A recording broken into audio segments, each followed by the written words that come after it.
सुप्रभात दोस्तों। प्रभात हिंदी क्लासेस में आप सभी का हार्दिक स्वागत है।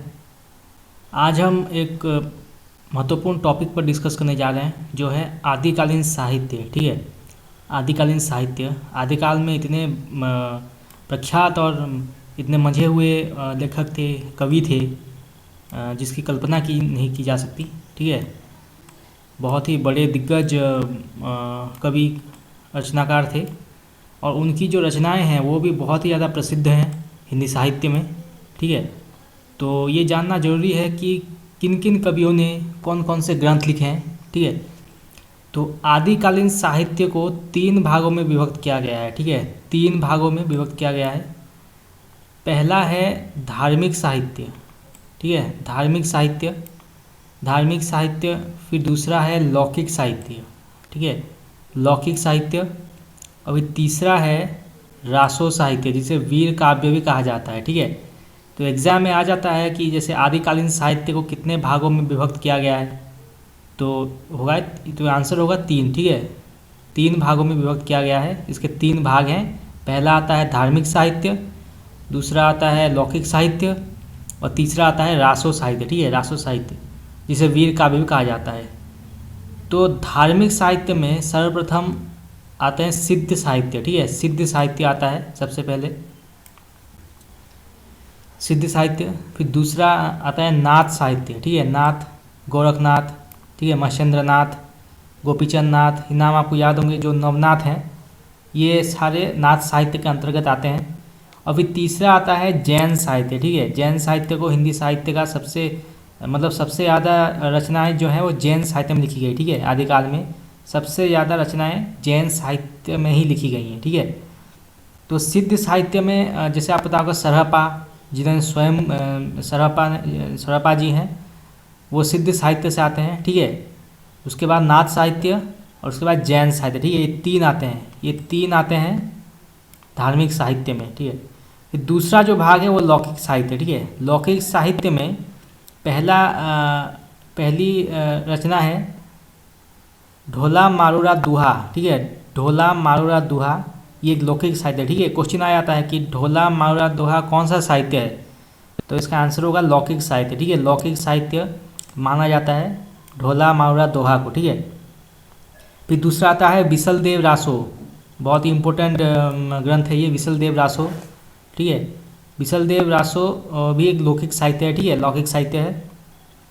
तीसरा आता है वसंत विलास। ठीक है, वसंत विलास भी लौकिक साहित्य के रूप में माना जाता है। ठीक है, क्वेश्चन आ जाता है कि वसंत विलास कौन से साहित्य से उनका रिलेशन है, तो यह है लौकिक साहित्य। ठीक है, लौकिक साहित्य से वो जाने जाते हैं वसंत विलास। ठीक है, फिर आता है राउलवेल। ठीक है, राउलवेल, राउलवेल भी लौकिक साहित्य है। ठीक है, उसके बाद आता है उक्ति व्यक्ति प्रकरण। ठीक है, उक्ति व्यक्ति प्रकरण, ये भी लौकिक साहित्य है। ठीक है, लौकिक साहित्य। फिर छठा नंबर पर आता है वर्ण रत्नाकर। ठीक है, वर्ण रत्नाकर, वर्ण रत्नाकर भी लौकिक साहित्य के अंतर्गत आता है। ठीक है, फिर आता है खुसरो का काव्य। ठीक है, खुसरो का काव्य, अमीर खुसरो जी का इसके काव्य, ये भी लौकिक साहित्य के अंतर्गत आता है। ठीक है, और फिर लास्ट में आता है विद्यापति की पदावली। ठीक है, विद्यापति जी की पदावली भी लौकिक साहित्य के अंतर्गत आता है। ठीक है, तो ये सारे महान ग्रंथकारों ने, महान कवियों ने लिखा है। ठीक है, ये 8 आप याद रखिएगा, ये 8 ग्रंथ लौकिक साहित्य के अंतर्गत आते हैं। ठीक है, और फिर अंत में आता है रासो साहित्य। ठीक है, रासो साहित्य। तो रासो साहित्य में सबसे पहले नंबर पर आते हैं खुमान रासो। ठीक है, खुमान रासो, खुमान रासो के लेखक हैं दलपति विजय। ठीक है, दलपति, माफ़ कीजिएगा मैं माउस में लिख रहा हूँ तो थोड़ी गड़बड़ी हो रही है। दलपति, ठीक है, दलपति विजय, दलपति विजय जी खुमान रासों के लेखक हैं। ठीक है, याद रखिएगा, बहुत इंपॉर्टेंट क्वेश्चन है। फिर आता है परमाल रासो, तो परमाल रासो के लेखक हैं जगनिक। ठीक है, याद रखिएगा, जगनिक।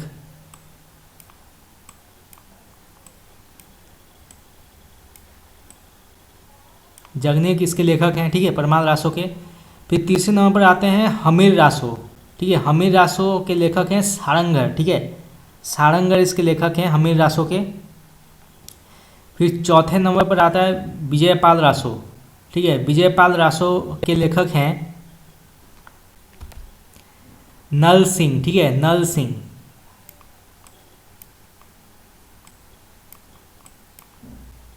नल सिंह लेखक हैं विजयपाल रासो के।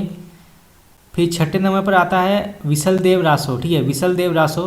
विशलदेव रासो के लेखक है नरपति नारह, ठीक है, बहुत ही महत्वपूर्ण नाम है ये हिंदी साहित्य में, खास करके आदिकाल साहित्य में, नरपति नालह, ठीक है, नरपति नालह जी विशलदेव रासो के लेखक हैं, ठीक है। अब याद रखिएगा, बहुत सारे लोग कंफ्यूज हो जाते हैं कि नरपति नालह और नल सिंह में कंफ्यूज हो जाते हैं, तो याद रखिएगा विशलदेव रासो के लेखक हैं नरपति नालह, ठीक है, और नल सिंह के लेखक हैं, नल सिंह ने विजयपाल रासो लिखा है, ठीक है, विजयपाल रासो नल सिंह ने लिखा है, ठीक है।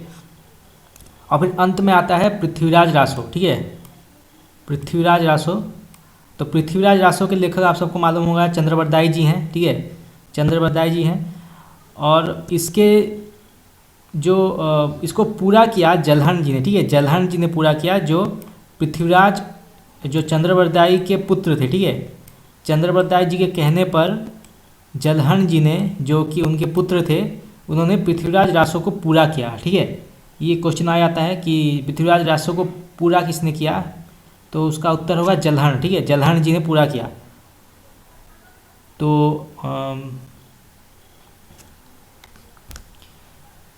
तो याद रखिएगा दोस्तों, ये बहुत ही ज़्यादा इम्पोर्टेंट टेबल है ये, ठीक है। आदिकालीन साहित्य को 3 भागों में विभक्त किया गया है, धार्मिक, लौकिक और फिर रासो, ठीक है, जिसे वीर काव्य भी कहा जाता है। अगर कहीं वीर काव्य आ गया तो कन्फ्यूज मत होइएगा, जो रासो साहित्य है वही वीर काव्य है, ठीक है। तो दोनों का अर्थ एक ही है, ठीक है। ये बहुत सारे नाम हैं रासो के, कोई रासक, कुछ विद्वान जो है उसको रास कहते हैं, कुछ रासक कहते हैं, ठीक है।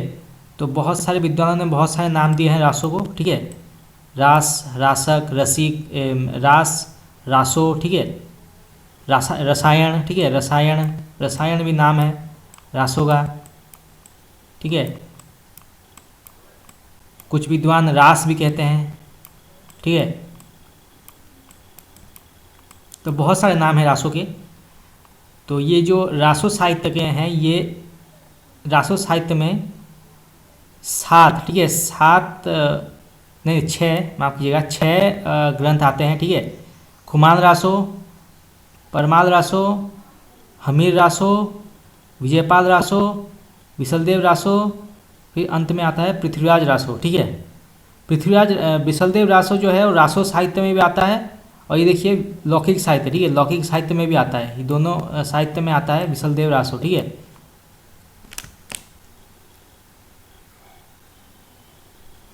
उसके अलावा लौकिक साहित्य में आता है